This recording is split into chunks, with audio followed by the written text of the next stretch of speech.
Classes हम में से एक बार और मैसेज डाल दीजिए कुछ ग्रुप्स में, आप लोग भी, और 2 मिनट में स्टार्ट करते हैं।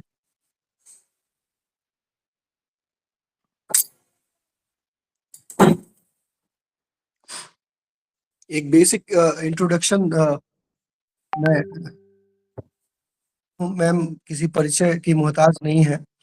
डॉक्टर कीर्ति अग्रवाल मित्तल मैम, जो रेटिना स्पेशलिस्ट हैं, और विगत करीब 15 वर्ष हो गए गोरखपुर में सेवाएं देते हुए, और एक बेहतरीन रेटिना सर्जन, जिसे मैंने पर्सनली कह सकते हैं कि विगत 12 सालों से मैंने मैम को प्रैक्टिस करते हुए देखा है। और इस सादगी और जेंटल बिहेवियर से जितनी भाषाई मधुरता के साथ मैम पेशेंट को डील करती हैं, वो ये बहुत कम देखने को मिलता है।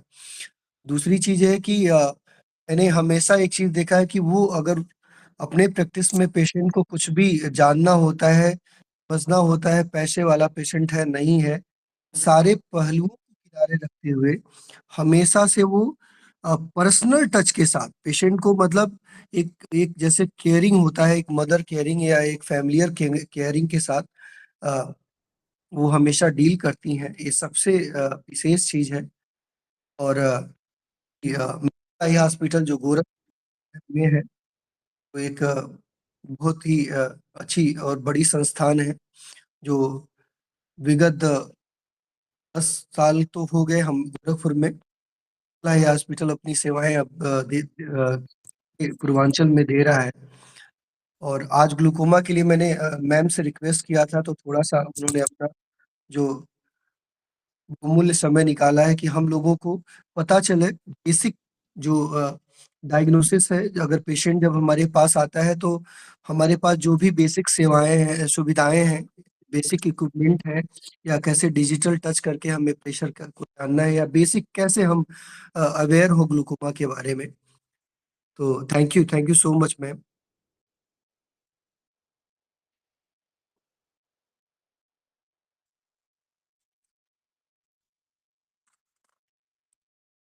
अब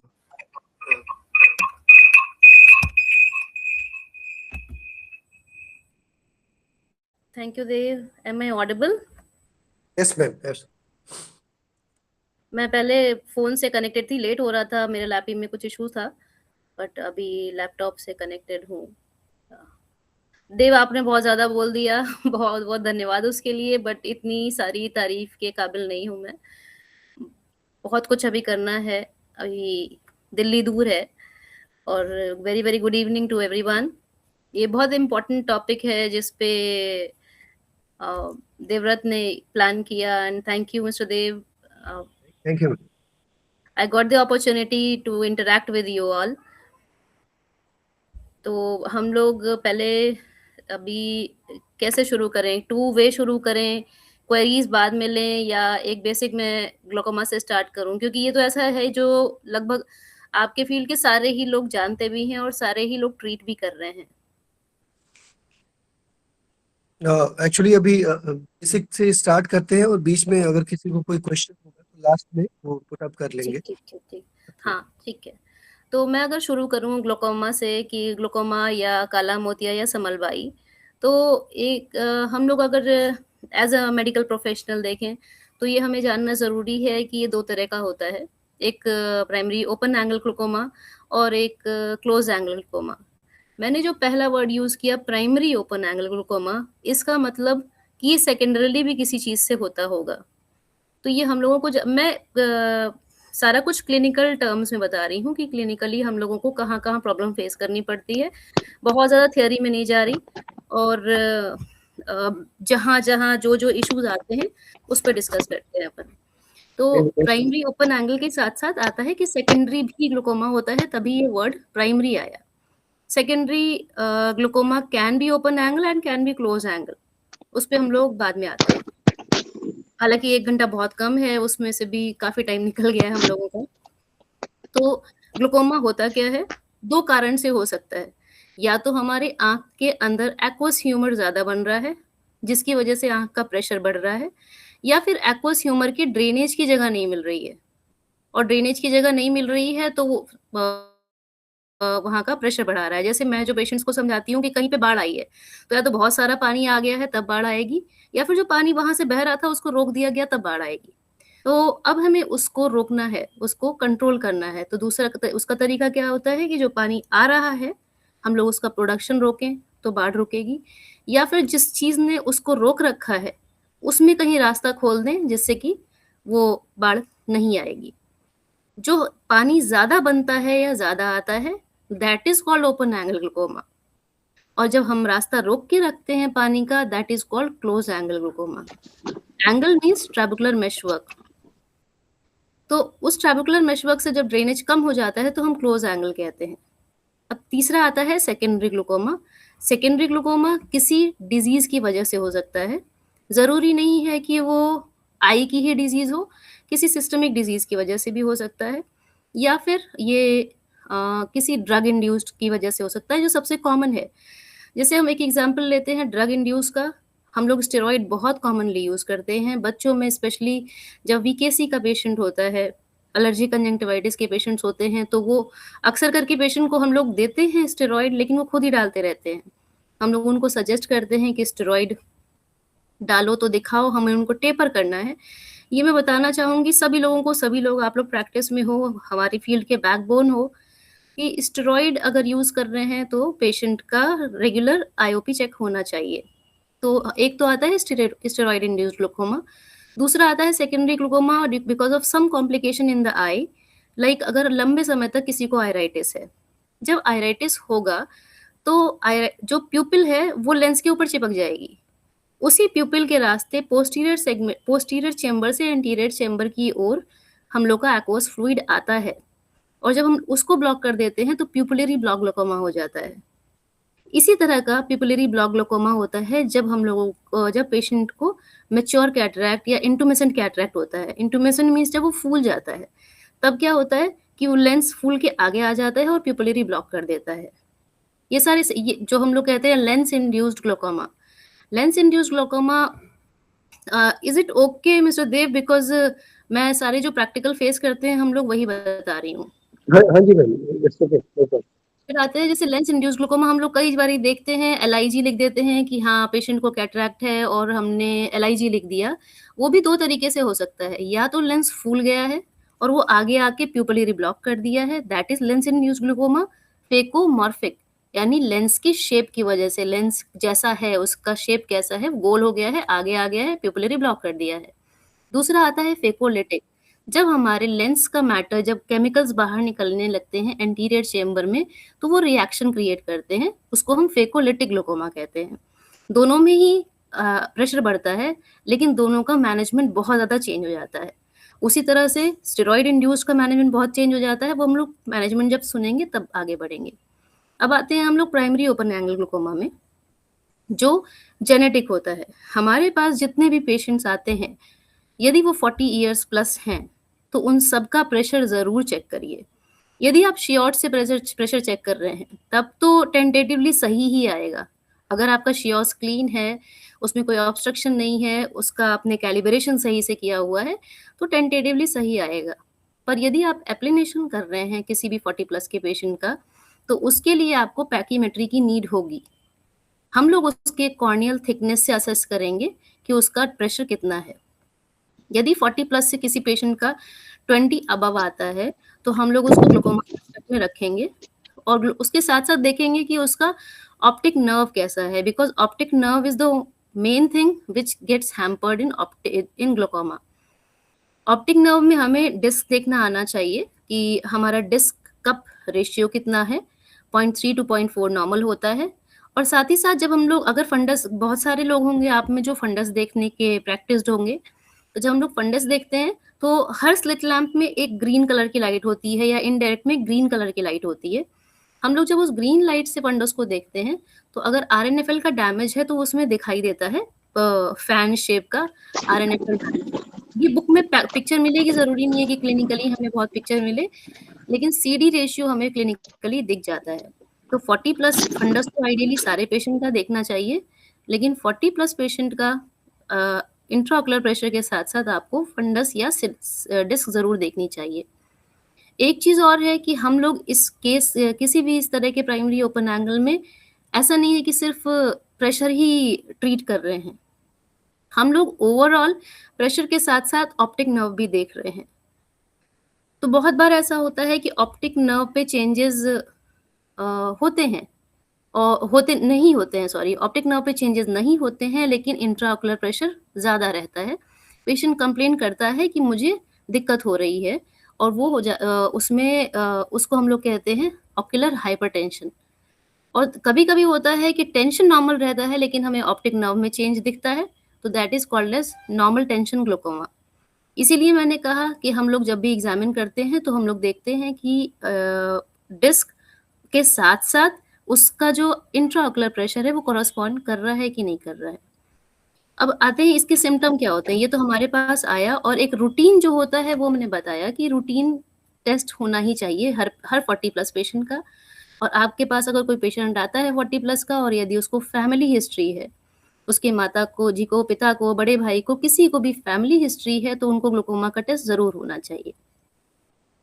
फिर दूसरा है कि इसमें पेशेंट प्रेज़ेंट कैसे करेगा। बहुत क्लियर कट अगर ओपन एंगल ग्लूकोमा है और प्रेशर ज़्यादा है, तो वो बताते हैं कि हमको लाइट के आगे आस-पास रंगीन इंद्रधनुषी घेरे दिख रहे हैं। क्लियर कट बताते हैं, पेशेंट इसी कंप्लेंट के साथ आते हैं। या फिर अगर आप बुक पढ़ेंगे, यहाँ ब्राउ एक यहाँ वाला पेन बताते हैं पेशेंट। तो ये वाला पेन जैसे ही पेशेंट बताए, आप देखिए कि पहले उसका प्रेशर क्या है। जब पेशेंट झुक के कोई काम करता है, जैसे चावल बीनना हुआ, पढ़ाई करना हुआ, तो ये वाला पेन थोड़ा-सा बढ़ जाता है। तो उसमें चांसेस रहते हैं कि उसका प्रेशर ज़्यादा आएगा। बहुत ज़्यादा हो जाता है अगर, तो आप अगर उसको एग्ज़ामिन करेंगे स्लिट लैम्प पे, तो आपको कॉर्नियल एडिमा भी लगेगा, पता चलेगा। आँख में दर्द बताएगा, उल्टी भी बता सकता है कि उल्टी हुई। लेकिन उल्टी से या किसी पेन किलर से दर्द में आराम नहीं मिलता जब तक कि हम उसको इंट्राऑकुलर प्रेशर लोअरिंग एजेंट ना दें। नेक्स्ट आता है angle closure glaucoma. Angle closure glaucoma में एंटी ग्लूकोमा जितनी मेडिसिन्स हैं, वो काम नहीं करती हैं। बहुत बार ऐसा होता है कि जब हम लोगों की जानकारी कम होती है, हम प्रेशर देखते हैं पेशेंट का कि ज़्यादा है, हम लोग उसको डोर्ज़ोलामाइड ड्रॉप दे देते हैं, हम लोग उसको ब्राइमोनिडीन भी दे देते हैं, हम लोग उसको ये टिमोलॉल भी दे देते हैं। लेकिन उस क्लोज़ एंगल में जो बेस्ट काम करता है, वो सिर्फ़ पाइलोकार्पिन है। तो ये कैसे पता चलेगा क्लोज़ एंगल है? बहुत सिंपल, जो हम लोग एसी डेप्थ देखते हैं। स्लिट को छोटा-सा बनाइए, इसीलिए मैंने कहा कि ये क्लास में मुझे पिक्चर शेयर करना चाहिए ये चीज़ें। तो हम लोग कभी नेक्स्ट सेशन रखेंगे, तो पिक्चर्स के साथ रखेंगे। तो एसी अगर शैलो है, तो उसमें आईओपी लोअरिंग काम करते हैं, लेकिन बहुत सक्सेसफुली काम नहीं करते। पाइलोकार्पिन ड्रॉप काम करती है, पर पाइलोकार्पिन भी लंबे समय तक काम नहीं करती है, आँखों में दर्द होने लगता है। तो इस केस में हम लोग पीआई यानी पेरिफेरल आइरिडोटमी करते हैं, आइरिस में छेद करते हैं। तो जो हम लोगों का प्यूपिल से आ रहा था पानी या एक्वस, वो उस छेद में से आने लगता है, फिर ट्रेबेकुलर मेशवर्क की ओर चला जाता है और प्रेशर कम हो जाता है।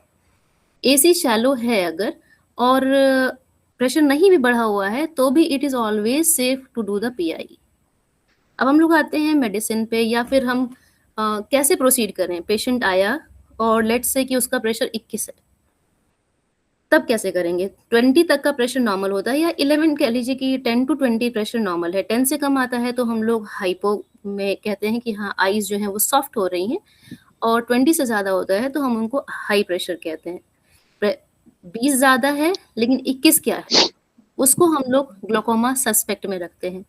पहले देखेंगे कि एसी शैलो तो नहीं है, क्लोज्ड एंगल की तरफ लग रहा है या ओपन एंगल की तरफ लग रहा है, सीडी रेशियो कैसा है। यदि सीडी रेशियो भी बढ़ा हुआ दिखता है, तो फिर हमें मेडिकेशन स्टार्ट करनी होती है।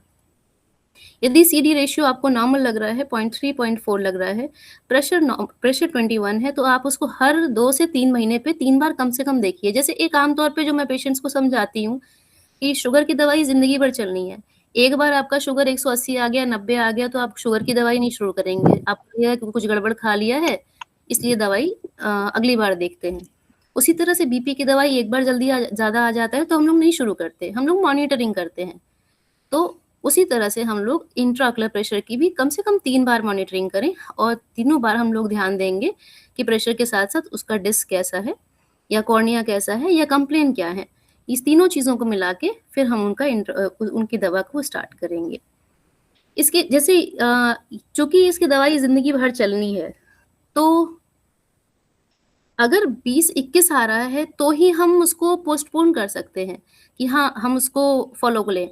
मान लिया किसी का शुगर 300-400 आ रहा है या किसी का बीपी 200 आ रहा है, तो वो हम फ़ॉलो अप के लिए नहीं रखेंगे ना। उसी तरह से इंट्राऑकुलर प्रेशर भी अगर बहुत ज़्यादा आता है, तो हम उसको फ़ॉलो बहुत ज़्यादा मीन्स 30 प्लस आता है, तो डाउट नहीं है, वो डैमेज करेगा ही करेगा ऑप्टिक नर्व को और हमें ट्रीटमेंट स्टार्ट करना है। अब होता है कि हम ट्रीटमेंट क्या स्टार्ट करें और कितने दिनों पे मॉनिटरिंग करें, कैसे क्या ट्रीटमेंट दें। अगर ओपन एंगल है, तो जो अभी ड्रग ऑफ चॉइस कहलाती है, वो कहलाती है प्रोस्टाग्लैंडिन एनालॉग्स। इस वक़्त सिर्फ़ एक सिंगल डोज़ की रात की प्रोस्टाग्लैंडिन एनालॉग है, जो अभी मानी जा रही है कि बेस्ट ट्रीटमेंट है किसी भी प्राइमरी ओपन एंगल ग्लूकोमा के लिए। जैसे वो ट्रावाटास या ब्राइमोटास, ये सारे जो ये हैं प्रोस्टाग्लैंडिन एनालॉग्स। फिर उसके बाद नेक्स्ट आता है प्रोस्टाग्लैंडिन एनालॉग का फिर इश्यू क्या है? पहला कि वो थोड़ी एक्सपेंसिव होती है और दूसरा उससे आँखों में रेडनेस होती है थोड़ा-सा इन्फ्लेमेशन रहता है और तीसरा उससे लॉन्ग टर्म मतलब 2 साल 4 साल यूज़ करने के बाद उससे लैशेज़ में आई लैशेज़ की ग्रोथ होने लगती है। मैंने स्पेशली ट्रावाटास के इसके लिए ये बताया कि प्रोस्टाग्लैंडिन एनालॉग रेडनेस लाते हैं क्योंकि इन्फ्लेमेटरी होते हैं। तो यदि आपके किसी केस में इन्फ्लेमेशन है, चाहे वो पोस्ट ऑपरेटिव इन्फ्लेमेशन हो, चाहे वो कंजंक्टिवाइटिस, उसमें हम लोगों को प्रोस्टाग्लैंडिन एनालॉग अवॉइड करना होता है। ये बेसिक चीज़ें हैं जो कई बारी पेशेंट्स आते हैं और इस तरह की दवाइयाँ यूज़ कर रहे होते हैं, इस तरह की चीज़ें जैसे आपके पास भी आते होंगे कोई पेशेंट जिनको अल्सर होगा और स्टेरॉइड नहीं चलना चाहिए, लेकिन वो ओवर द काउंटर स्टेरॉइड चला के आते हैं। तो जो बता रही हूँ, वो चीज़ें जो हम लोगों के सामने पेशेंट्स आते हैं, जो कहीं न कहीं मिसडायग्नोज़ होके आते हैं या ट्रीटमेंट कहीं न कहीं कॉम्प्रोमाइज़ रहता है। फिर उसके बाद आता है डोरज़ोलामाइड जो या ब्रेंज़ोलामाइड ग्रुप जो ड्रेनेज को बढ़ाता है और फिर तीसरा ग्रुप आता है टीमोलॉल वाला, टीमोलॉल और बिटॉक्सालॉल, आयोबेट, ये जो है ये अल्फ़ा अगोनिस्ट जो प्रोडक्शन को कम करते हैं। जो लेटेस्ट नए आ रहे हैं वो रिपाटेक है। Ripatec is again it can cause inflammation like prostaglandin analog, तो उसको लास्ट ड्रग ऑफ चॉइस रखते हैं। ये ओपन एंगल की बात हुई। आते हैं हम लोग क्लोज़ एंगल पे। क्लोज़ एंगल में treatment of choice is yak pi और पेरिफेरल आइरिडोटमी। जब तक पेशेंट आपके पास है और आपके पास उस वक़्त याक की सुविधा नहीं है, आप असेस करिए कि क्लोज़ एंगल है या ओपन एंगल है और उसके अकॉर्डिंग या तो पाइलोकार्पिन दीजिए या कोई प्राइमरी ओपन एंगल ग्लूकोमा की आई ड्रॉप्स दीजिए।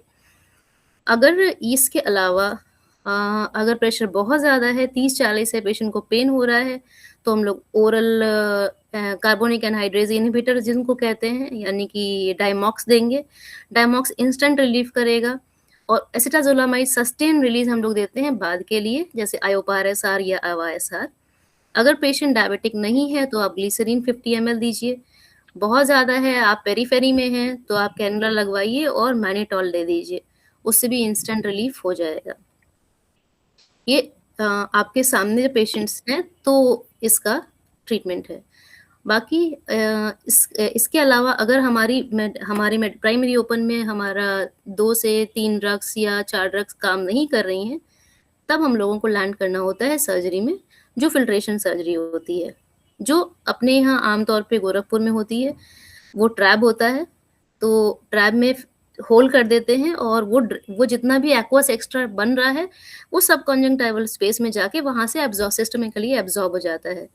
दूसरी सर्जरी होती है जो कम होती है, वो फ़िल्ट्रेशन सर्जरी होती है, वाल्व सर्जरी, जो डायरेक्ट पानी को एसी से लेके सब कॉन्जंक्टिवल में डाल देती है। ये ट्रीटमेंट जो सर्जिकल ट्रीटमेंट होता है। और बहुत ही शॉर्ट में मैंने बताया ग्लूकोमा के बारे में। आई थिंक अभी हम लोग के पास टाइम है, अगर किसी को कैसी भी कोई भी क्वेरी हो तो it's all up to you. कुछ भी पूछना है आप लोगों को तो एक बार जरूर पूछें।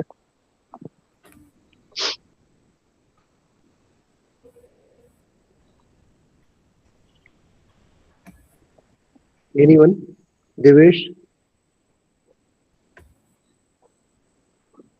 हाँ, प्रोस्टेट हाँ जी, हाँ जी। हुँ। चेंज कर देना चाहिए। हम लोगों को इसमें मॉनिटरिंग करनी पड़ती है। हम लोग प्रोस्टाग्लैंडिन एनालॉग से पहले टिमोलॉल पे आएँगे, फिर टिमोलॉल के बाद अगर नहीं कंट्रोल और टिमोलॉल बीडी के बाद नहीं कंट्रोल हो रहा है, तो फिर हम लोग उसमें ब्राइमोनिडीन ऐड करेंगे। ब्राइमोनिडीन का एक प्लस पॉइंट होता है कि वो न्यूरोप्रोटेक्टिव होता है। तो पर्सनली मैं ब्राइमोनिडीन के साथ प्रेफ़र करती हूँ, क्योंकि सिर्फ़ टिमोलॉल का उतना आईओपी लोअरिंग इफ़ेक्ट नहीं आता है जितना कि ये उसका कॉम्बिनेशन का आता है in comparison to prostaglandin analogue.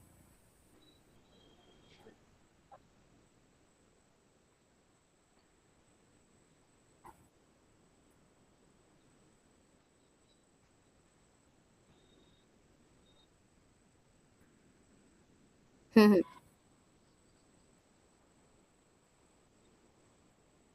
नहीं, ये सिर्फ़ आईओपी नहीं है। ये सिर्फ़ आईओपी नहीं है सुमेश जी, उसका सीडी रेशियो भी बहुत मैटर करता है। अगर मान लिया कि सीडी रेशियो लेट्स से अब मैं 20 पे लूँ, 20 पे अगर आता है और उसका सीडी रेशियो 0.9 है, तो फिर हमारा इसमें इसको कहते हैं हम लोग टारगेट प्रेशर, जो आपने क्वेश्चन पूछा अच्छा पूछा। हम लोग टारगेट प्रेशर के नाम से इसको जानते हैं। टारगेट आईओपी डिपेंड करता है सीडी रेशियो कितना है। 0.9 के अराउंड कपिंग है और अगर 20 आईओपी है तो इसका मतलब कि वो नॉर्मल टेंशन ग्लूकोमा है। हम उसको आईओपी के बेसिस पे जज नहीं कर सकते। हम उनको स्टार्टिंग क्योंकि हमारे पास आईओपी कम करने के अलावा कोई ऑप्शन नहीं है। तो हम लोग उसको ट्रेवोटास से ही या प्रोस्टाग्लैंडिन एनालॉग से ही स्टार्ट करेंगे। 25 का आईओपी आता है और 25 के आईओपी में सीडी रेशियो 0.3 है। तो हम लोग ऑब्जर्व करेंगे। 25 हो सकता है कि हमारी तरफ से कहीं कोई मिस्टेक हुई हो और लगता है उसमें भी अगर आपको लगता है कि पेशेंट का फ़ॉलो-अप मिस हो सकता है, तो सेफली आप प्रोस्टाग्लैंडिन एनालॉग स्टार्ट कर सकते हैं। उसके ऊपर आता है तो फिर हमारे डुअल और ट्रिपल मेडिसिन चलाने पड़ेंगे हमें। मैम एक जनरल क्वेश्चन था कि कई बार जो ऑप्टोमेट्रिस्ट क्लिनिकली प्रैक्टिस कर रहे हैं कुछ लोग दवाएं दे देते हैं, हुँ, हुँ। तो कैसे केसेस में कौन सी दवाएं देने से बचना चाहिए उनको, हुँ, जो हुँ। उनकी मतलब मिस डायग्नोसिस के नाते एक सामान्य पेशेंट मतलब वो ग्लूकोमा से सफर होने लगता है। देखिए, एक तो ये मिसडायग्नोसिस से पहले हम ये जानेंगे कि उनको आईओपी देखना मिस नहीं करना चाहिए। अगर 40 से अबव पेशेंट है तो उसका आईओपी ज़रूर देखें। और जनरली एक जो प्रॉब्लम होती है, जैसे मैंने स्पेशली शुरू-शुरू में इसलिए वीकेसी का नाम ले लिया था, ये बहुत कॉमन प्रॉब्लम है कि हाँ, मान लिया कि किसी ने दवाई दे दी, किसी भी ऑप्टम ने दवाई दी। हम ये नहीं कहेंगे कि उन्होंने गलत या सही दी, वीकेसी एक कॉमन प्रॉब्लम है, आपने उसको फ्लोरोमेथालोन दे दिया या एल्प्रेट दे दिया या डी दे दिया, तो उससे पेशेंट को रिलीफ हो गया, पेशेंट चला गया। अब पेशेंट रिपीट यूज़ कर रहा है। तो किसी भी पेशेंट को टाइम देना ज़रूरी है अगर आप स्टेरॉइड दे रहे हैं, किसी भी पेशेंट को टाइम देना ज़रूरी है अगर आप एंटी ग्लूकोमा दे रहे हैं। आप 4 बार बताइए ये दवाई बहुत स्ट्रॉन्ग है, आपको दे रहे हैं, आराम होते ही बंद कर दीजिएगा, अपने आप शुरू मत करिएगा। और अगर आप ट्रीट कर रहे हैं इसको किसी भी एलर्जिक को स्टेरॉइड से, तो उसका आईओपी बच्चे का भी आईओपी मॉनिटरिंग, जैसे मैंने बार-बार कहा 40 से ऊपर वो ज़रूरी नहीं है, वीकेसी बच्चों में ही होता है, तो उसको करें। और दूसरा जो गड़बड़ होता है, वो होता है ओपन एंगल और क्लोज़ एंगल को पहचानने में गड़बड़ होती है। एंगल एकदम शैलो होता है और पेशेंट्स लगातार आईओपी लोअरिंग यूज़ कर रहे होते हैं। तो हमें थोड़ा-सा स्लिट लैम्प पे प्रैक्टिस करके एसी का yes ma'am. In fact torch light से भी पता चलता है, अपने यहाँ सारे ऑप्टम्स टॉर्च में ही असेस करते हैं।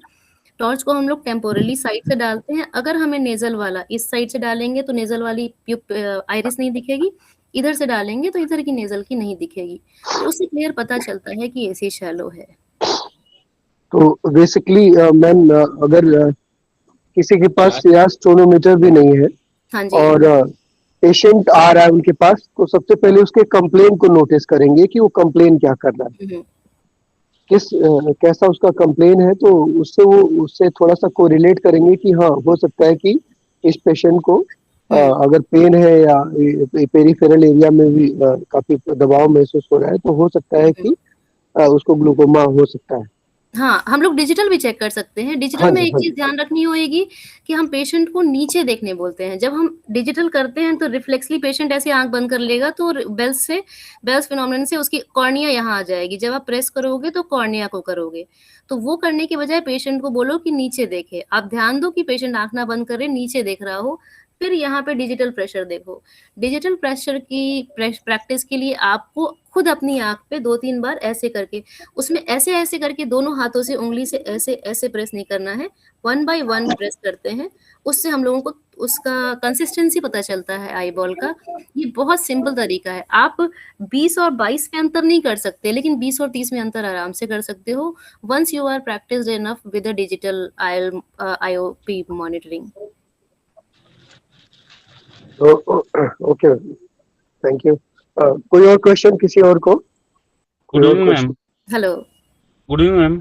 हाँ जी, वेरी गुड इवनिंग, कैसे हैं? ठीक है मैम।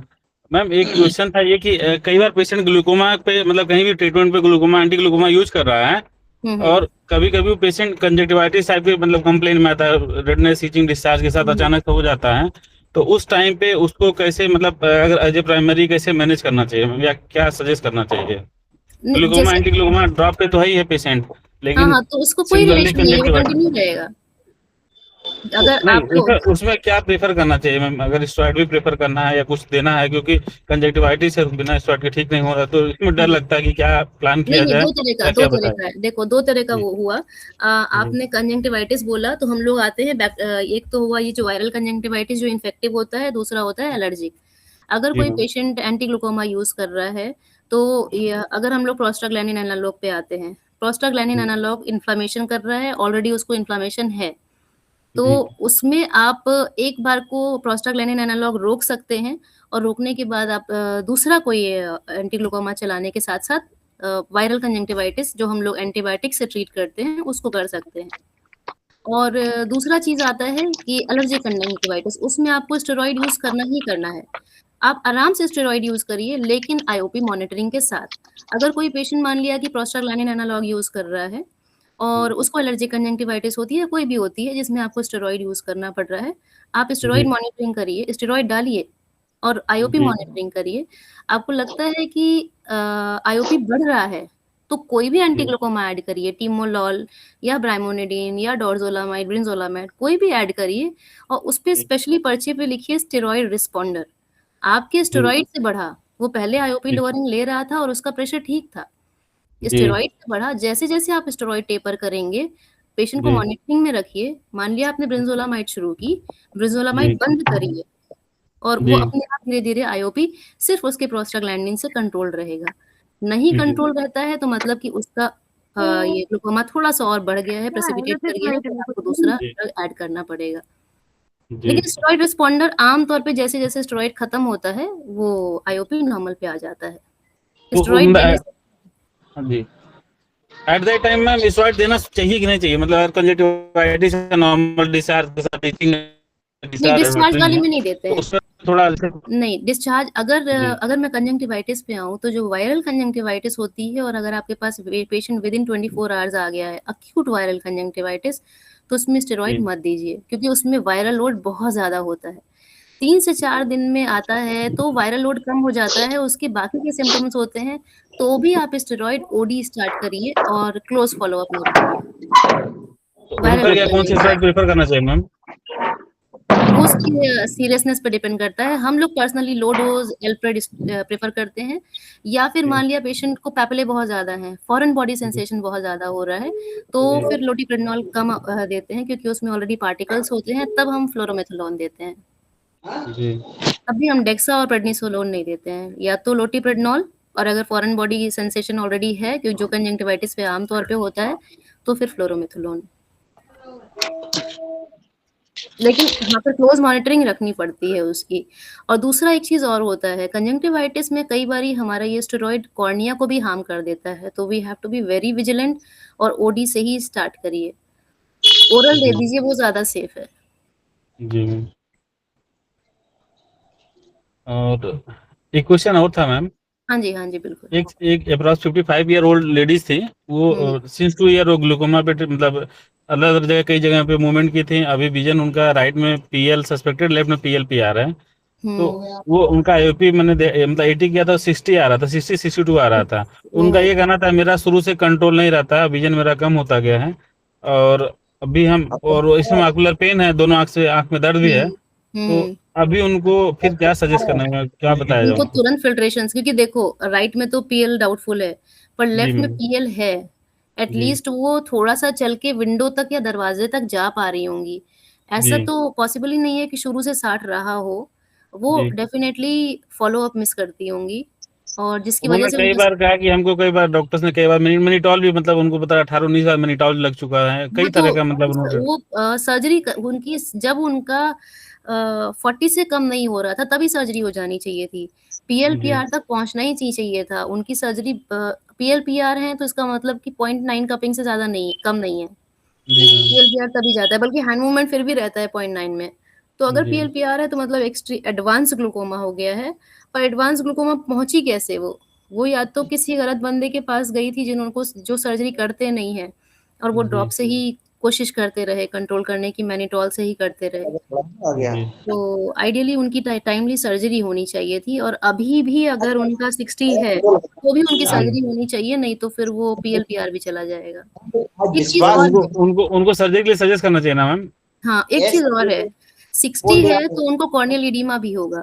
हाँ एडिमा तो था मैम, एडिमा था, हाँ, कैटरेक्ट भी था, थोड़ा कैटरेक्ट भी था। हाँ, तो एक बार ये भी देखना चाहिए, तो फिर उनका कैटरेक्ट और ग्लूकोमा भी साथ में होना चाहिए और हो सकता है 60 का जब हम लोग प्रेशर 20 लाएंगे तो जी कॉर्नियल एडिमा कम होने से भी जो पीएलपीआर है वो शायद हैंड मूवमेंट पे पहुंच जाए। अभी बहुत जी लगा अगर दे, एडिमा जान ही रहे हैं। बोतल निकाल दी, किसने निकाली? वीपी जी म्यूट करिए सर। हाँ जी मैम। तो उनका अगर ये 60 में कॉर्नियल एडिमा भी बहुत ज़्यादा होगा तो कॉर्नियल एडिमा कम करने के बाद भी इम्प्रूवमेंट आना चाहिए उनका। और अगर जी डायबिटिक पेशेंट हैं तो वो भी एक रीज़न होता है। फेकिक हाँ पेशेंट में डायबिटिक थी मैम, हाँ, तो 280 आ उनका रहा था। डायबिटीज़ भी अगर 300 से ऊपर रहता है तो लेंटिकुलर एडिमा हो जाता है और उसकी वजह जी से भी ब्लड विजन होता है। तो वो सारा अब ये डायबिटिक है तो ग्लिसरीन भी नहीं दे पाते होंगे उनको। जी जी जी तो उनको थोड़ा-सा लग के अपना इलाज कराना चाहिए। और 60 प्लस आप 55 एज बता रहे हैं तो अभी तो बहुत लाइफ है उनकी। जी तो मैम एसिटाजोलामाइड चलाना चाहिए कि नहीं? एसिटाजोलामाइड बेसिकली पोटेशियम कम कर देता है बॉडी में जी और जिसकी वजह से हमें हार्ट का इशू होने का डर रहता है। और अगर कोई सेंसिटिव पेशेंट है, हमें नहीं पता पेशेंट के हार्ट में क्या इशू है, तो थोड़ा-सा डर लगता है। टिंगलिंग सेंसेशन भी पेशेंट बताता है, तो अच्छा एसिटाजोलामाइड चलाने जैसा कुछ नहीं है। आप तुरंत के प्रेशर कंट्रोल के लिए 2 दिन, 4 दिन, 10 दिन जैसे हम लोग कॉर्नियल अल्सर में कई बारी देते हैं, थोड़े जी दिन जी के लिए आप चला सकते हैं, but you can not take it as treatment. You can take as instant remedy कि अभी के लिए ठीक कर दो, पर वो जी ट्रीटमेंट नहीं है। यू कैन नॉट कंटिन्यू जैसे जैसे हम लोग एंटी ग्लूकोमा लगातार चलाते हैं, वैसे एसिटाज़ोलामाइड नहीं चलाना चाहिए। यस और कोई पेशेंट किडनी का पेशेंट है तो हमें और विजिलेंट हो जाना चाहिए। जी जी जी जी ताकि स्टेरॉइड है तो दिक्कत हो सकती है मे बी। हुँ। Thank you ma'am. वेलकम। तो बेसिकली और कोई क्वेश्चन किसी का है? इतना वास्ट टॉपिक है, हेलो, बहुत गुड सारे इवनिंग क्वेश्चंस सर। होंगे। हाँ Devesh, yes. Good evening ma'am. Hello, very good evening Devesh ji. Ma'am आपने बोला था 40 बियॉन्ड अगर एज है तो हम उन्हें सस्पेक्ट पे रख सकते हैं। हाँ जी। तो उससे रिलेटेड क्वेश्चन था कि कॉर्निया थिकनेस ये इन्फ्लुएंस कैसे करता है आईओपी मेजरमेंट का, और ये हाँ, क्लिनिकली रिलेशनशिप कितने इम्पोर्टेंट है ग्लूकोमा मैनेजमेंट करने के लिए? पूरा देखिए, दो पहला क्वेश्चन कि 40 अबव ग्लूकोमा सस्पेक्ट नहीं है। 40 अबव में हमें आईओपी चेक करना चाहिए, व्हाट आई मीन, ठीक है? ग्लूकोमा सस्पेक्ट हम रखेंगे जिनका आईओपी 20 अबव हो। और दूसरा कि कैसे ये रिलेटेड है, हम सिर्फ इसीलिए मैंने दोनों नाम लिया था, शियोर्स और एप्लेनेशन। एप्लेनेशन क्या करता है, हमारी कॉर्निया को प्रेस करता है। हमारी कॉर्निया को प्रेस करके, एप्लेनेशन नाम ही वही है, वो सरफेस को प्रेस करेगा और प्रेशर को चेक करेगा। अगर हमारा कॉर्निया मोटा है तो ज़्यादा प्रेस करना पड़ेगा, ज़्यादा प्रेस करना होएगा तो आईओपी ज़्यादा आएगा। पतला कॉर्निया है तो कम प्रेस करेंगे और आईओपी कम आएगा। इसीलिए हम मैम लोगों की प्रॉपर हाँ जी। मैम प्रेस करने पे तो इंक्रीज हो जाएगा प्रेशर। हाँ, हाँ, वही कह रही हूँ। हम ज़्यादा वही अगर ना। हमारी मोटी कॉर्निया है, तो हम जी ज़्यादा जी प्रेस करेंगे और प्रेशर ज़्यादा आएगा। तो जी मोटी जी कॉर्निया के लिए एक प्रॉपर टेबल है, +1 -1 करके। तो अगर हमारा जी जी 500 साढ़े 500 से ज़्यादा का कॉर्नियल थिकनेस रहता है, तो उसको इसके अकॉर्डिंग हम लोग माइनस करते हैं। लेकिन वो सिर्फ़ एप्लेनेशन में है, वो जी श्योर्ट्स में जी नहीं है, क्योंकि जी श्योर्ट्स का मैकेनिज़्म वैसा नहीं है, वो फ्लैट नहीं करता है, वो प्रॉपर जी जी आईओपी देता है। जी जी जी। मैम बेहतर कौन सा होता है, एप्लीनेशन होता है कि सियास होता है? एप्लेनेशन, एप्लेनेशन इज़ ऑलवेज़ बेटर।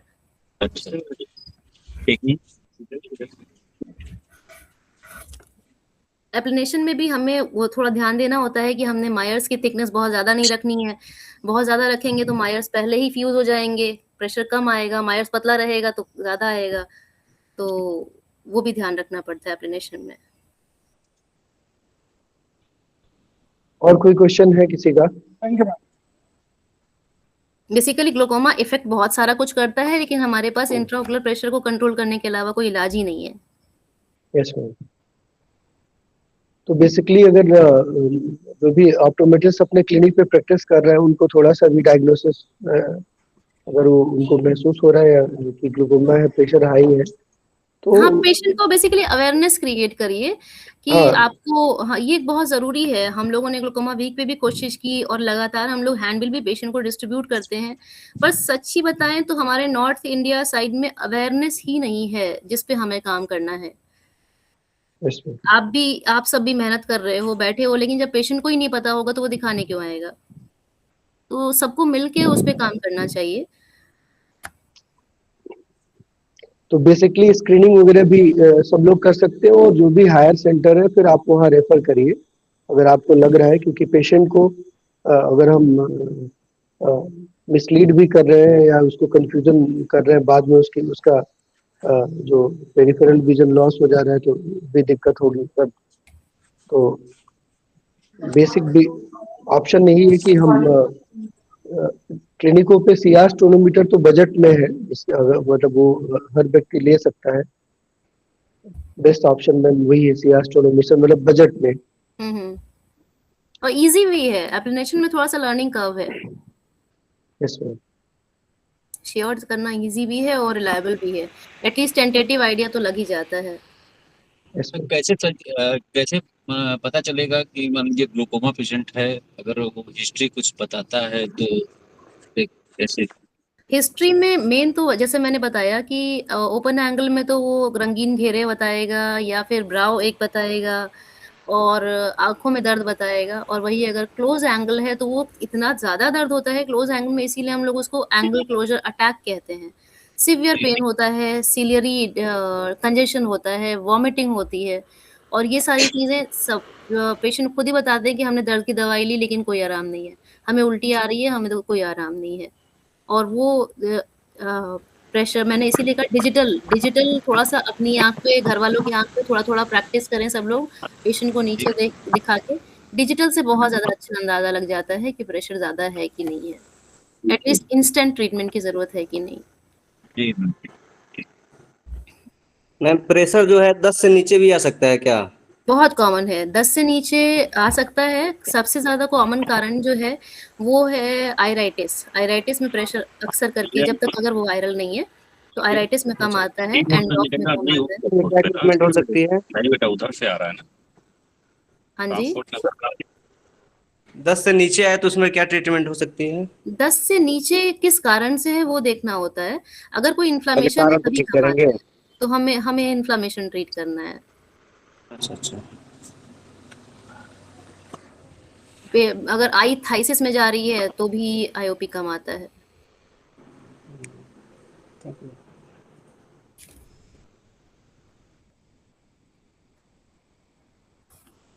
हेलो। हाँ जी। हाँ जी मैम, एक क्वेश्चन था। जैसे हाँ। कोई भी पेशेंट हो, जैसे यंग एज में -8 -10 हाई मायोपिक हो, तो उन्हें क्या हम अवेयर स्कैन कर सकते हैं या फॉलोअप में रहना है? क्योंकि ग्रैनुलोपेनिक ग्लूकोमा मायोपिया वाले केस में भी देखा जाता है। हुँ। अभी तो वो यंग है, 25-30 ईयर है, तो नहीं, उन्हें क्या अगर सजेशन यंग दिया जा सकता है 25 या नहीं 25-30 को यंग नहीं कहूंगी मैं, अगर 40 हमारी लिमिट है तो उसमें हमें मॉनिटरिंग करनी चाहिए। ओके, उन्हें अवेयर कर सकते हैं इस मैटर पे नहीं या ऐसा फॉलो अप? नहीं नहीं नहीं, जरूरत नहीं है ऐसा। मायोपिया के लिए के पेशेंट्स को ग्लूकोमा के अवेयरनेस होनी चाहिए, वो अलग चीज है कि, लेकिन स्पेशली मायोपिया में हो सकता है, ऐसा नहीं है। हाँ, हाइपरटेंशन के पेशेंट्स में ग्लूकोमा होने का चांस रहता है, होने का भी नहीं, अगर बीपी ज्यादा होता है तो आईओपी थोड़ा सा 1-2 पॉइंट्स बढ़ा सकता है। वो चीजें हैं। किसी की फैमिली हिस्ट्री है, मान लिया कि कोई पेशेंट, जैसे कि बताया अभी वीके जी ने बताया कि एक लेडी है 55 साल की, उसको एडवांस ग्लूकोमा है, तो अगर उनका बच्चा उनको लेके आता है और आपको दिखता है कि वो 40 या उसके आसपास है, तो उसको बोलो कि तुम्हारा चेक होना चाहिए। इस तरह से अवेयरनेस करनी होगी। मायोपिया की वजह से तो नहीं। हाँ, कोई अगर वेन ऑक्लूजन का पेशेंट है, सीआरवीओ का पेशेंट है, लेट्स से कि कोई पेशेंट है जो कहीं पे भी दिखाया है, सीआरवीओ का ट्रीटमेंट करा चुका है, आपके पास रूटीन चेकअप के लिए आता है, आपको पता है कि वो सीआरवीओ का है, उसको अवेयर करो कि तुम्हारा आंख का प्रेशर कभी भी बढ़ सकता है। ये मैम, हाई ब्लड प्रेशर अगर हो तो भी तो बढ़ सकता है मे भी। हाँ जी, हाई ब्लड प्रेशर से बढ़ता है, पर वो जी उससे ग्लूकोमा कॉज नहीं करेगा। जी जी मतलब जी। वो ब्लड प्रेशर नॉर्मल होगा तो वो नॉर्मल आ जाएगा। अच्छा अच्छा अच्छा। मैम एक क्वेश्चन था। हाँ जी। कई बार वैसे जो नॉर्मल रूटीन पेशेंट आते हैं, जैसे मायोपिया, हाइपरमेट्रोपिया और यंग एज के पेशेंट आते हैं, हम्म तो कपिंग उसमें 0.6 0.7 ऐसा दिखता है, डीप कपिंग, ऐसे ग्लूकोमीटर कपिंग दिखता है, और आईपी80 वगैरह करते तो नॉर्मल आता है। हम्म तो उसमें चूंकि पेशेंट की कोई हिस्ट्री नहीं रहती है, पेशेंट को हम्म कोई पेन नहीं रहता है, कोई फाइंडिंग नहीं रहती है, तो हम्म पेशेंट रिफ्रेक्टिव एरर के लिए आता है, मतलब चश्मे वगैरह के लिए आता है। तो वहां हम्म पे अगर हमको सीडीआर रेशियो में सस्पेक्ट आ रहा है, 0.6 आ रहा है, और 80 कर रहे हैं, आईपी कर रहे हैं, नॉर्मल आ रहा है, तो क्या उसको कैसे सजेस्ट करें? क्योंकि ग्लूकोमा बोलना भी एक थोड़ा सा टिपिकल, थोड़ा सा डर लगता है कि हाँ मतलब पेशेंट हाँ। को ग्लूकोमा बोलने जा रहे हैं, और हम्म उसको हम कैसे समझाएं कि नहीं वो समझे भी, और एक जाके कहीं हायर सेंटर ओपिनियन भी एक उसमें ले ले, कैसे बताया जाए मैम? यहाँ पे देखिए, थोड़ा सा कई बार जैसे प्रीमियम पेशेंट आते हैं, बड़े घर के पेशेंट आते हैं, तो थोड़ा सा डर लगता है कि बताया जाए, पता चले वहां ना निकले, तो पेशेंट हम्म मतलब अटपटा बोल सकता है कि भाई आप बता रहे थे, वहां गए, हम जांच करा, मेरा पैसा भी लगा, आया नहीं। तो हम्म जैसे, और कई बार मतलब ऐसा लगता है कि ये ग्लूकोमेटर्स हो सकता है, लेकिन उसके हम्म। बाद भी कई बार डर लगता है बोलने में, मतलब पेशेंट को, तो कैसे उनको बताया जाए या क्या बताया जाए मैम? सबसे पहले तो आप ये देखिए कि अगर 0.5 कपिंग है और दोनों में बराबर है तो वो फिजियोलॉजिकल कपिंग हो सकती है। ठीक है। जी अपने जी पर्चे पे आपका डॉक्यूमेंटेशन पूरा होना चाहिए। जी फिजियोलॉजिकल कपिंग क्वेश्चन मार्क या जी ग्लूकोमा सस्पेक्ट क्वेश्चन मार्क। ठीक है। जी तो जी आप पेशेंट को बताइए कि ये नॉर्मली भी ऐसे होता है और ये ग्लूकोमा की वजह से भी ऐसा हो सकता है। आपकी एज में आम तौर पे ग्लूकोमा नहीं होता है, लेकिन नॉर्मल भी है तो भी हमारे पास बेसिक टेस्ट होना चाहिए, जैसे फील्ड एनालिसिस हो गई, ओसीटी आरएनएफएल हो गया। ये सारी जी जांचें आप डायरेक्ट कह दीजिए कि ये सारी जांचें हमारे पास अभी अवेलेबल नहीं है, आप करा लीजिए, एक तसल्ली हो जाएगी। बस इतना जी ही कहना है। आपको ये नहीं कहना है कि आपको ग्लूकोमा हो सकता है, जैसा ये जी मैम, जैसे कि किसी किसी की हाइट, जनरली हमारी पॉपुलेशन की हाइट 5 से 6 फीट है यूपी की, जी तो किसी की जी 4.5 भी हो सकती है। जी मैम, कोई जरूरी नहीं है कि वो बौने की कैटेगरी में आएगा, किसी की 6.25 भी हो सकती है, तो वो एक्स्ट्रा की कैटेगरी में नहीं आएगा। तो उसी तरह से उसको यही बताएंगे हम लोग। और थोड़ा सा ये भी रहता है कि अगर दोनों आईज में 0.2 की कपिंग, 0.1 to 2 की कपिंग का डिफरेंस रहता है, एक में जी 0.3 दिख रहा है, दूसरे में 0.5 हो, तब तो जी चांसेस होते हैं कि उसको ग्लूकोमा हो। दोनों में बराबर है, 0.4 बराबर 0.5 है, तो चांसेस फिजियोलॉजिकल कपिंग के ज्यादा होते हैं। और मैम तो मैम मतलब पेशेंट ऐसा ओसीटी आरएन रेफर सजेस्ट करना चाहिए या एचएफए वगैरह को मतलब सजेस्ट करना चाहिए? थोड़ा सा आगे। अगर देखो, इसमें डिपेंड करता है कि पेशेंट कितना आपके ऊपर ट्रस्ट कर रहा है। अगर आपको लगता है कि पेशेंट लगातार फॉलो में रह सकता है, तो आप उसको महीने 2 महीने पे बुलाओ और महीने 2 महीने पे के बाद बोलो कि तुम्हें ये टेस्ट करा लेना चाहिए, क्योंकि हर बार जी मुझे देखने में वही लग रहा है। जी मतलब एक मैं प्रैक्टिकल चीज़ बता रही हूँ, ये कोई नॉर्म नहीं है कि ऐसा होना चाहिए। जी जी और अगर लगता है कि नहीं पेशेंट फॉलो लूज़ कर सकता है, तो फिर उसको बोलना चाहिए कि ये टेस्ट करा लो। ठीक है। मैम और एक चीज और, हुँ। पेशेंट को एक ये मिनट। कह सकता है कि आप अगर आप ग्लूकोमा सजेस्ट नहीं कर पा रहे, वहां जाने पे हमने दिखाया तो वहां पे डॉक्टर ने बताया कि जो है हमको ग्लूकोमा है, तो वहां भी तो हम लोग भी गलत हो सकते हैं मे बी। नहीं, तो आप देखिए, डॉक्टर ने ऐसे ही नहीं बताया ना, डॉक्टर ने टेस्ट करके बताया। वो तो जी फाइनल आपने रिपोर्ट भी करके सस्पेक्ट बताएंगे। तो आपने तो शुरुआत बताई। जी आप जी जी आपने तो उसको सही राह दिखाई, वरना उसको क्या पता था। और जहाँ तक है अगर आप थोड़ा-सा भी, ये एक फैक्ट है कि पेशेंट कभी आपका नहीं हो सकता। आप कितना भी अच्छा कर लो, आपको तारीफ नहीं मिलेगी, और थोड़ा भी आप गड़बड़ नहीं कहेंगे हम कोई भी, चाहे आप हो चाहे मैं हूँ, कभी भी किसी पेशेंट के साथ गलत नहीं चाहेंगे, वो चाहे वो हमारी रोज़ी-रोटी कह लो या हमारा दिनचर्या कह लो। लेकिन अगर कहीं पे भी अनचाहे वे में भी अगर कुछ ऐसा होता है जो अनवांटेड है, तो उसके लिए आप सबसे बुरे हो जाते हो। आपने चाहे उसके पूरे खानदान की सर्जरी की हो, लेकिन किसी एक में कुछ इश्यू होएगा तो आप बुरे सर्जन हो जाते हो। जी, वो है ना? है। तो जी, ये चीज़ें अभी एक्सपेक्टेशन से थोड़ी साइड कर देनी चाहिए। आप अपनी जगह सही रहो, आपकी नॉलेज सही रहे, आपका पेपर, इसीलिए जैसे वीके जी ने मेरे से बोला कि कैसे उसको असेस करेंगे या कैसे सजेस्ट करेंगे कि कीप योर प्रिस्क्रिप्शन कंप्लीट। आपने लिखा है फिजियोलॉजिकल कपिंग क्वेश्चन मार्क या ग्लूकोमेटास कपिंग क्वेश्चन मार्क, तो आपके पेपर पे लिखा है, आपने पेशेंट को बताया है। जी।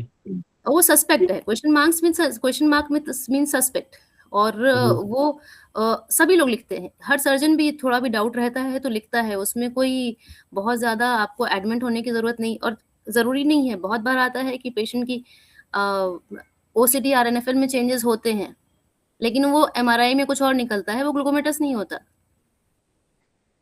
तो उस चीज़ को नहीं सोचना चाहिए ज़्यादा कि पेशेंट ऐसा बोलेगा, जिसको बोलना है वो वैसे भी बोलेगा। मैम एक चीज़ और है मैम, हाँ जी। किसी पेशेंट का आईओपी बढ़ा रहता है, जैसे मान लीजिए 40 आईओपी था, पेशेंट हमने देखा, देखने के बाद हमको उसमें 0.8 की कपिंग लगती है, और जब वो एंटी ग्लूकोमा पे पेशेंट जाता है, आईओपी नॉर्मल होती है, तो कपिंग फिर हमको 0.7 या 0.65 की लगने लगती है। ऐसा होता है क्या मैम? नहीं, वो जो आपको लगता है, हो सकता है कि जो 0.8 लग रही है वो आईओपी ज़्यादा होने की वजह से कॉर्निया हेज़ होगा, उतना क्लियर नहीं दिखता है। जी। ऐसा उस कई वजह बार से मतलब हो 2-3 बार मैंने ऐसा फ़ील किया है कि पहले हमको 0.8 लग रहा था और आईपी नॉर्मल हो तो 0.65 मतलब 0.7 के आसपास लग रहा है, ऐसा हाँ, फ़ील देखो होता है 0.8 मुझको। और 0.7 में बहुत ज़्यादा जज नहीं कर सकते। हाँ, 0.6 और 0.8 डेफिनिटली पता चलता है। जी। तो ऐसा कम तो हो ही नहीं सकती। कपिंग कम नहीं होती है, इसीलिए तो हम लोग उसको इर्रिवर्सिबल डैमेज कहते हैं। जी। Good evening ma'am. Very good evening. Ma'am जैसे कि किसी पेशेंट को मान लीजिए कि हमने टिमोलॉल या ब्रिंजोलामाइड या ब्रिमोनिडिन दिया, तो मैम उसका कुछ साइड इफेक्ट भी हो सकता है क्या? हाँ, सभी के अलग-अलग हैं। जैसे कि सबसे ज़्यादा कॉमन तो प्रोस्टाग्लैंडिन एनालॉग के साथ होता है। बाकी सारी बहुत सेफ होती हैं। जिसमें नहीं देना चाहिए वो हमें पता होना चाहिए कि हाँ, हमें बच्चों में ये ब्राइमोनिडिन नहीं देनी चाहिए। ये साइकोटिक वाले सिम्पटम्स आने लगते हैं।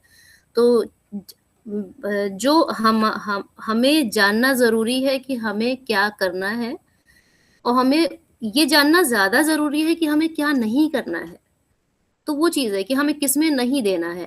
अगर क्लोज़ एंगल है तो हमें ये पता होना चाहिए कि उसमें ब्रिंजोलामाइड या ब्राइमोनिडिन बहुत ज़्यादा काम नहीं करेगी, पाइलोकार्पिन करेगी। बच्चों में हमें ब्राइमोनिडिन नहीं देना है, ये हमें पता होना चाहिए।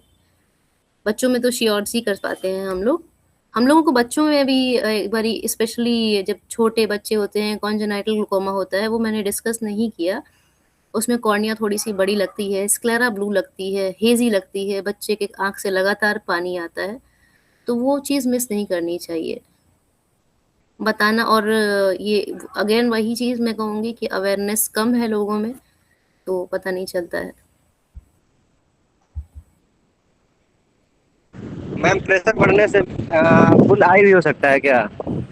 हाँ, हाँ, बच्चे में हो सकता है ना बुल्सआई, क्योंकि उनका इतना स्ट्रेंथन नहीं होती है स्क्लेरा। जी जी। कितना प्रेशर के बाद हो सकता है? उसमें प्रेशर लगभग नॉर्मल आता है, क्योंकि प्रेशर बढ़ने के लिए हमारा आँख का आईबॉल टाइट होना चाहिए। वो टाइट नहीं हो पाता है, फैल जाता है, इसीलिए तो बुल्सआई हो जाता है। तो ऐसे कह नहीं सकते कि कितना रहेगा। जब एकदम गिव अप करने लगता है तो बढ़ने लगता है वो। ओके। और ये टॉपिक ऐसा है जिसके क्वेश्चंस नहीं खत्म होएंगे। Thank you ma'am, thank you so much. Thank you. और कोई क्वेश्चन अगर होगा तो आप लोग एक बार बताएंगे, दोबारा क्लास प्लान हम लोग कर लेंगे। और अगर कोई भी डाउट होता है तो आप लोग पेशेंट मित्तल आई हॉस्पिटल में प्रॉपर सारी अरेंजमेंट है, तो जीएल टेस्ट के लिए आप वहाँ पे प्रमोशन कर पेशेंट को रहे हैं रेफर आप। कर सकते हैं। नहीं, प्रमोशन नहीं कर रहा हूँ एक्चुअली, विशेषज्ञ ही उसको फाइनल करेगा कि एक्चुअली प्रॉब्लम क्या है। तो जो भी इधर प्रैक्टिस कर रहे हैं आप, या जहाँ भी आपको कंफर्टेबल लगता है उसके विशेषज्ञ डॉक्टर्स के पास, तो आप लोग जरूर, क्योंकि खुद में कंफ्यूज होने से पेशेंट कंफ्यूज होता है। तो thank you so much ma'am, thank Thank you. you. Thank आपने you, बहुत Optometric Association, for giving the opportunity. Thank you Thank so you. Much ma'am. Thank you. Thank you so Thank much. you again. Thank you ma'am, thank you. Thank you. Thank you. नमस्कार नमस्कार। हाँ जी। Ma'am आगे एक retina पे किसी दिन time मतलब देख लीजिएगा, एक दिन हाँ, किसी हाँ। दिन रेटिना पे, क्योंकि रेटिना में हम लोग ग्लूकोमा पे फंसता है। मतलब आपने बहुत बहुत अच्छा बताया, काफी कुछ क्लियर भी किया, और हम बाकी लोग से भी कहेंगे कि एक्चुअल में ग्लूकोमा ट्रीटमेंट हम लोग का काम भी नहीं है, लेकिन एक प्राइमरी आई केयर सेंटर पे सजेस्ट मतलब सस्पेक्ट करिए, अगर लग रहा है तो आप रिलेटेड ऑप्थोलॉजिस्ट के पास जरूर रेफर करें, और वही लोग आगे डायग्नोज करते हैं, ट्रीट करते हैं। जरूरत लगती है तो आप आईपी वगैरह बाकी बीच में रिफ्लेक्शन करते रहें, ऐसा करना चाहिए। ठीक है ना मैम? हाँ, हाँ, बिल्कुल शॉर्ट्स की प्रैक्टिस करें और वो डिजिटल वाला, इन दोनों से काफी आइडिया लग जाता है। जल्दी ही मैम हम लोग बात करेंगे एक दिन, हम लोग कैसे रेटिना पे जैसे एडाप्टिव रेटिनोपैथी वगैरह प्रिकॉशन क्या है, कैसे है, हाँ, कैसे बहुत हम बढ़िया, वो लोग तो मेरा सस्पेक्ट फील्ड करें। ही है। बिल्कुल, हाँ, बिल्कुल, आपका कभी भी। आपका फील्ड है मैम, तो एक दिन जल्दी हम लोग उस पर एक दिन आप टाइम दीजिएगा मैम। Sure, sure, sure. ठीक है Thank ma'am, you. Thank you ma'am, Thank नमस्कार। Thank you ma'am, thank you so much, thank you, Thank you, नमस्कार। everyone.